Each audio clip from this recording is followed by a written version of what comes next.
ថាធ្វើកូនធុងសម្រាប់មួយទៅគ្រាន់ចោលសម្រាប់ឬក៏កតិកទីដែលសល់ពីយើងកាត់នេះកាត់នោះទៅអញ្ចឹងណាតែដល់ពេលធ្វើធុងសម្រាប់នេះហើយគ្រាន់តែឃើញមុខនឹងកលែងចង់ចោលដែរចង់ទុកដាក់តាំងមើលវិញមែនតាអញ្ចឹងអ្នកដែលចាប់អារម្មណ៍កូនធុងសម្រាប់នេះតោះខ្ញុំមកបង្ហាញថាខ្ញុំធ្វើមិនខ្លះគឺយើងត្រូវមានកតារាមពណ៌ហើយទំហំបងកាត់ទៅតាមຂະຫນាតដែលខ្ញុំបានដាក់នៅក្នុងវីដេអូហ្នឹងមកហើយអីដែលយើងចាំបាច់មួយទៀតគឺឈើមូលអាឡូងអញ្ចឹងមួយសម្រាប់យកមកលមូលកតារាមហ្នឹងហើយចំពោះកតាដែលយើងលមូលបានដែលអត់តាន់បានបិទកៅហ្នឹងគឺយើងត្រូវកាន់វាឲ្យជាប់ព្រោះកាលណាតែយើងកាន់វាអត់ជាប់ទេវាអាចនឹងរលាយអញ្ចឹងកតាដែលយើងលមូលបានតាំងប្រមាណគឺវាអត់ស្មើគ្នាទេយើងធ្វើអញ្ចឹងឲ្យបានចំនួន7ដើមកតាមកបន្ទាប់មកយើងយកកតាដែលយើងលមូលបានតាំងប្រមាណហ្នឹងយកមកបិទភ្ជាប់គ្នា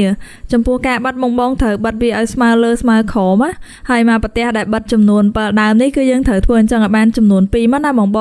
ន្ទាប់មកទៀតយើងយកមកដើមទៀតប៉ុន្តែមកដើមហ្នឹងគឺវាខ្លីជាងអា2ប្រទេសនេះចំនួន1សង់ទីម៉ែត្រយើងត្រូវយកវាមកបិទនៅចំប្រឡោះកតាអា2ប្រទេសហ្នឹងមកដោយសារតែអានេះគឺជាអញ្ចឹងផ្ទៃខាងរបស់វាអញ្ចឹងយើងត្រូវកាត់វាឲ្យចេញរាងតវលអញ្ចឹងយើងវាស់ពីក្រោមទៅដល់លើហ្នឹងឲ្យឃើញចំនួន15សង់ទីម៉ែត្រសល់ប៉ុន្មានចាំយើងគូសកាត់វាចោលទៅតែដល់ពេលល្មូលអញ្ចឹងទៅវាក្រាស់អញ្ចឹងកាត់រាងតឹងដៃបងត្រូវរកកន្ត្រៃណារាងមាំតិចមកណាជាងទាំងអស់វាមាន4អញ្ចឹងអាផ្នែកខាងនេះយើងធ្វើ2ហើយផ្នែកមុខក្រោយនេះក៏យើងធ្វើ2ដូចគ្នាបន្ទាប់មកយើងចាប់ផ្ដើមផ្គុំអាទាំង4នឹងចូលគ្នាចំពោះការផ្គុំអញ្ចឹងបងប្រើកៅទៀនទៅព្រោះថាកៅទៀនវាងាយនឹងស្ងួតវាងាយនឹងជាប់ជាងហើយវាមាំល្អជាងទៀតធ្វើក្រងវាហើយបានយើងចាប់ផ្ដើមមកធ្វើបាតតាមក្រោយហើយបាតថ្ងៃនេះយើងប្រើกระดาษឡាំងអាស្ដើងអញ្ចឹងក៏បានឬក៏ប្រើក្រាស់ជាងនឹងទៀតក៏បានដែរអីទេដោយសារតែរបស់យើងថ្ងៃនេះជម្រៅវារាងជ្រៅដែរហើយណាមួយវានៅខាងក្នុងទៀតយើងមើលអត់ដឹងទេធ្វើរបស់ណាក៏ដូចរបស់ណាដែរជាទូទៅតែយើងធ្វើរបស់ពណ៌អីយើងធ្វើបាតពណ៌នឹងដែរកុំឲ្យបាតហើយនឹងរបស់វាឆ្លោះខុសគ្នាអញ្ចឹងណា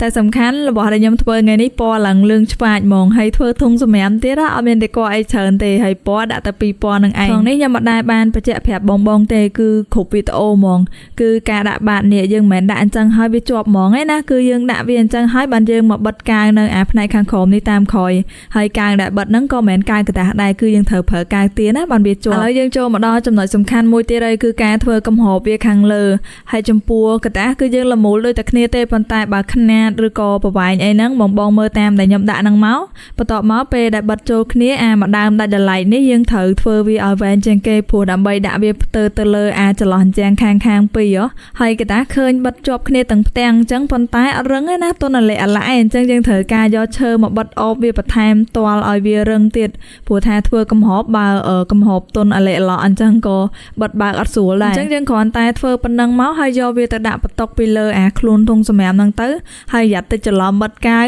ហើយនេះបងឃើញវាអាឡុងស្រួលអត់អញ្ចឹងយើងអាចបិទបើកដាក់ពីខាងណាទៅក៏បានដែរបើចំពោះមុខនេះវិញខ្ញុំប្រើ sticker ហើយយកទៅ print មកកាត់បិទហ្នឹងអញ្ចឹងបើបងស្រឡាញ់មុខឌឺអញ្ចឹងមុខកប្លែងមុខខ្ជូតអីមិនអាហ្នឹងយើងធ្វើតាមការស្រឡាញ់ណាហើយធុងសម្រាប់ធ្វើពីកតារាមនេះធ្វើឲ្យប្រើបានធម្មតាទេតែតោះថងថាអ្នកធ្វើនេះអត់ហ៊ានប្រើ